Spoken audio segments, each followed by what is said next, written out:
अस्सलाम वालेकुम नाजरीन, मैं हूं आपका मेज़बान खादिम जी इब्राहिम और आप देख रहे हैं मेरा यूट्यूब चैनल KG मार्केटिंग। इस वक्त मेरे वतन में वबाओं ने सर उठाया है, सैलाब ने तूफ़ान एक मचाया है, जो कोरोने से बच के निकले तो उसे डंगी ने आ फंसाया है। जैसा कि आप जानते हैं कि इस वक्त डंगी ने पूरी शिद्दत से अपना सर उठाया हुआ है। ये डंगी क्या है, आज हम इस पे बात करेंगे।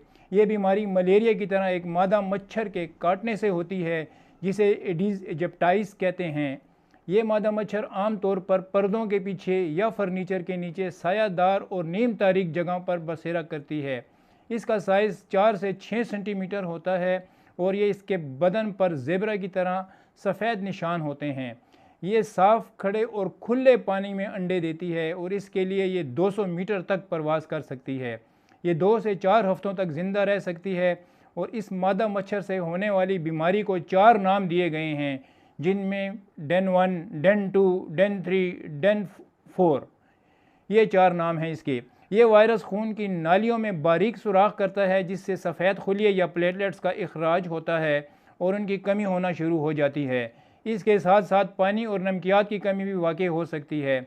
ये खुलिये खून को रोकने और जमने के साथ साथ इंसानों के दिफाई निज़ाम के तौर पर भी काम करते हैं।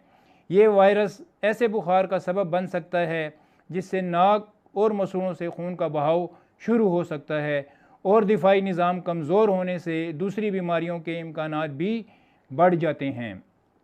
नाज़रीन, इस मच्छर के काटने के 2 से 7 दिन तक ये वायरस जिस्म में फैल जाता है, जबकि इसकी इलामात ज़ाहिर होने में 4 से 6 दिन लगते हैं। ये इलामात आम तौर पर 6 से 10 दिन तक मरीज़ में मौजूद रह सकती हैं। इसके बाद मरीज़ जो है वो तंदुरुस्त होना शुरू हो जाता है। इन इलामात में तेज़ बुखार, सर दर्द, जोड़ों और पट्ठों का दर्द, थकावट, मतली, कैह और स्किन रैश शामिल हैं। डेंगू का टेस्ट DS1 कराने से भी डेंगू का पता चल जाता है। इनमें से जो डेन 2 और डेन 3 जो है ये ज़्यादा ख़तरनाक समझे जाते हैं और बाज़ ममालिक में इसके मरने की शरह जो है वो 1% के लगभग है।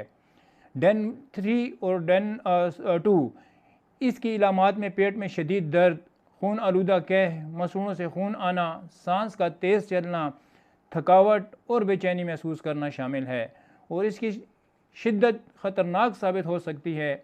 एक और टेस्ट ब्लड CP कराने से प्लेटलेट की कमी पेशी का अंदाज़ा हो जाता है।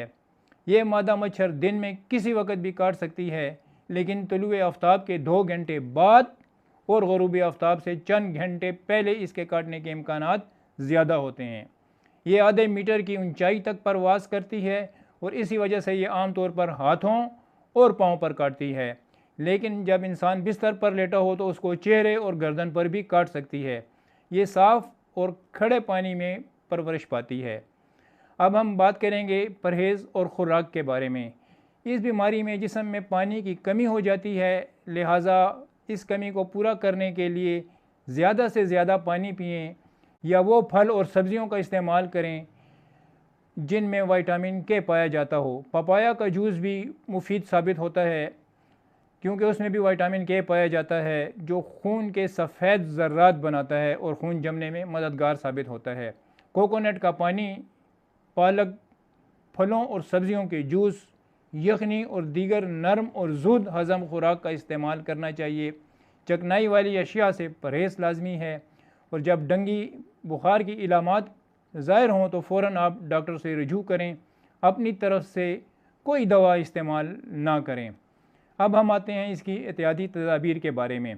ये जो मच्छर है ये 15 सेंटीग्रेड से 35 सेंटीग्रेड तक ज़िंदा रह सकती है और आजकल चूँकि यही दर्जा हरारत चल रहा है, जब तक ये 15 सेंटीग्रेड से कम नहीं होता, इस बीमारी के इम्कानात जो हैं वो मौजूद रहेंगे।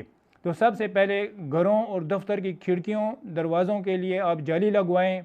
मच्छरों को भगाने के लिए कॉइल मैट का इस्तेमाल करें। जिस्म के खुले हिस्सों पर मॉस्किटो रेपेलेंट इस्तेमाल करें। पूरी आस्तीन की कमीज़ और टखनों तक शलवार या पैंट जो भी आप पहनते हैं वो पहनें और ख़ास तौर से अपने घरों में पानी को डाम कर रखें और खुले पानी को हर दूसरे दिन तब्दील करें। किचन के सिंक और वाश बेसन को साफ़ और खुला रखें और घरों में पड़े फालतू टायरों में बारिश का पानी जमा ना होने दें। سوئمنگ پول سے دور رہیں، مریضوں کے لیے مچھردانی کا استعمال کریں تاکہ دوسرے لوگ ڈینگی سے بچ سکیں۔ یاد رکھیں کہ ڈینگی رہتی تو اندھیرے میں ہے لیکن کاٹتی دن کی روشنی میں ہے۔ اچھا، یہ وہ بیماری نہیں ہے کہ ڈائریکٹ ایک انسان سے دوسرے انسان کو لگ جائے، یہ ایک انسان سے دوسرے انسان کو مچھر کے ذریعے ہی مچھر کے کاٹنے کے ذریعے ہی لگتی ہے، تو اس لیے مچھردانی کا استعمال ضروری ہے کہ دوسرے لوگ اس سے محفوظ رہیں۔ اللہ آپ اور آپ کے اہل خانہ کو ہر قسم کی آفت اور بیماری سے محفوظ رکھے۔ اپنا اور اپنوں کا خیال رکھیے۔ اللہ حافظ۔ لائک کریں، سبسکرائب کریں، شیئر کریں، تھینک یو۔